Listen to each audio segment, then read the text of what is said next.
alayhi ve sellem'e salavat salamlar olsun. Esselamu aleyküm ve rahmetullahi ve berekatuhu. Hürmetli cemaat.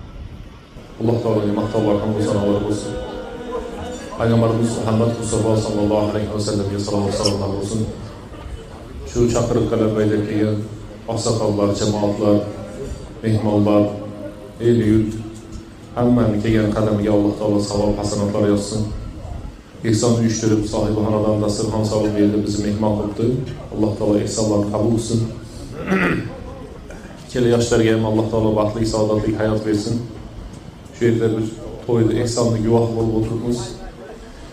Alloh subhanahu va taolo bomdod o'qigan odamlarni, tongi zikrlar qilgan odamlarni va o'sha ertalabda o'zi qilinadigan ishlarni Alloh taolo qanday qilinishligini, qanday qiladigan bo'lsa, mana shu ishlar to'g'ri bo'lishligini bayon qildi.